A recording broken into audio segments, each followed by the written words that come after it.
नमस्कार, आप रब्ता बिहार, मैं आपको दोस्त मुन्ना कुमार। आज हमारी उपस्थिति है सिरिसिया में। हमारे साथ हैं सैफुल्ला अंसारी जी, जो जनसुराज पार्टी के पश्चिमी चंपारण के अल्पसंख्यक महामंत्री बनाए गए। इनसे बात किया जाएगा और जानने का प्रयास किया जाएगा कि कौन सी ऐसा बात है, क्या जनसुराज पार्टी में दिखे हैं कि जो उस पार्टी से सदस्यता ग्रहण किए हैं, जानने का प्रयास किया जाएगा। क्या कहिएगा सर? जी नमस्कार जी, मुझे जनसुराज पार्टी का जो 3 विजन है, सही लोग, सही सोच, सामूहिक प्रयास, ये मुझको सबसे अच्छा लगा, जिससे मैंने प्रभावित होकर के जनसुराज पार्टी की सदस्यता ग्रहण की। मुझे जो है जनसुराज पार्टी का अल्पसंख्यक प्रकोष्ठ का महामंत्री बनाया गया है। पार्टी ने इतनी बड़ी मुझे जिम्मेवारी जो दिया है, उसके लिए मैं पार्टी के सूत्रधार प्रशांत किशोर जी और पार्टी के अध्यक्ष मनोज भारती जी को बहुत बहुत धन्यवाद देना चाहता हूँ कि जो मुझ पे विश्वास जताया और मुझको इतनी बड़ी जिम्मेवारी दी। इसके लिए मैं चाहूँगा कि पार्टी के प्रति पूरी निष्ठा और ईमानदारी के साथ पार्टी के हित में कार्य करूँ। सर, जैसे मान लीजिए अभी आप बोले हैं पार्टी का जिम्मेवारी आपको दिया गया है। आज ये जो जनसुराज पार्टी है बिहार में एक तो कहीं ना कहीं अलग अपना छवि बना कर रखी हुई है।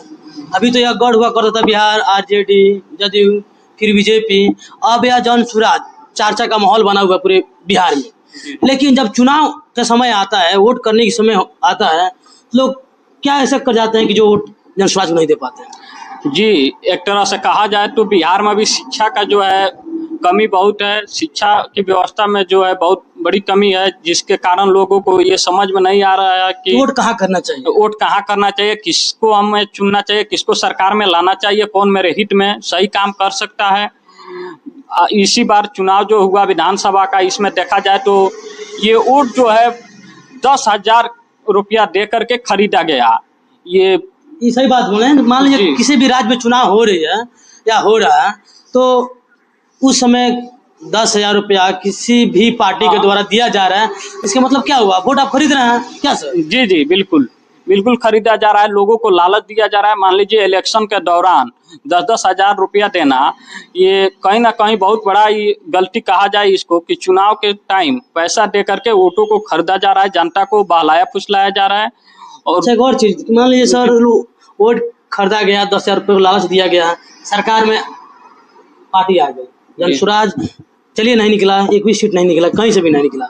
लेकिन जो सरकार में लोग आए हुए हैं, वो लोग दावा करते हैं कि बहुत विकास किया है, विकास किया जा रहा है, समय से पहले पुल टूट जा रहा है, उद्घाटन होने से पहले ही उड़ जा रहा है। अभी आप देखे होंगे एक तो पुल बना हुआ है जो इस पे चिपिस जैसा साट दिया गया, जैसे पेंचर जो होता है ना, टायर में लगवा जाता है, वैसे पुल पर लगा दिया गया है। ये कहाँ तक सही है? देखिए, विकास तो किया हुआ है इस सरकार में, ये किसी से छिपा हुआ नहीं है। विकास तो हर जगह दिख रहा है, चाहे वो सड़क हो, चाहे शिक्षा हो, या यूरिया का हो। जैसे हर जगह पुल पुलिया का देख रहे हैं कि आज भी मेरे बिहार में, हम लोग के बिहार में कितना पुल जो है क्षतिग्रस्त हो गया।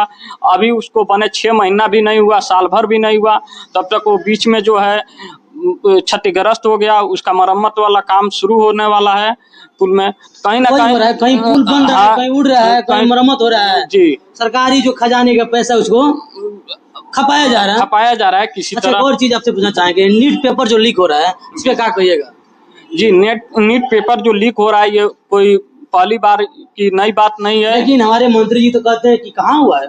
हाँ, हो सकता है मंत्री जी को कहीं एसी रूम से निकलने का कहीं फुर्सत ना मिला हो, कहीं उनको दिखाई नहीं दिया हो कि हाँ कहाँ लीक हो रहा है।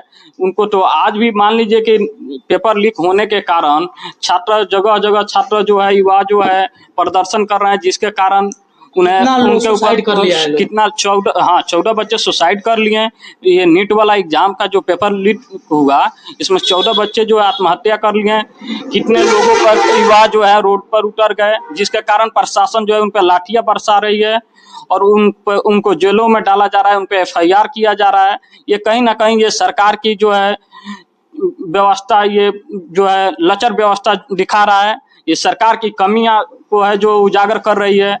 ये इस पे सरकार को चाहिए कि जो पेपर जो लीक हो रहा है, इस पे वो अपना सही से इसका जांच करे, कौन दोषी है, आखिर ये पेपर लीक कैसे हो रहा है। जो लीक करे उन पे कानूनी कार्रवाई किया जाए। जी, कठोर से कठोर उन पे कानूनी कार्रवाई किया जाए ताकि पेपर लीक ना हो। अच्छा, और हमारे बिहार में ही बांकीपुर में उपचुनाव होने वाला है, क्या लग रहा है जनसुराज अपना कैंडिडेट उतारेगा?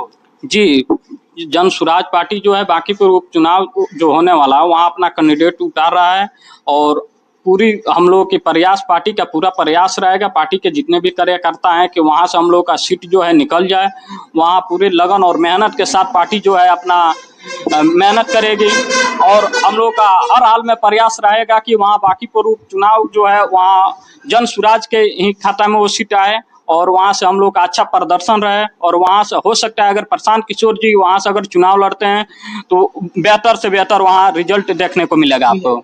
जी, चलिए, बहुत अच्छा लगा इनसे बात करके। और आप क्या सोचते हैं जन स्वराज पार्टी को लेकर, आप अपना राय कमेंट बॉक्स में दीजिएगा। जय हिंद, जय भारत।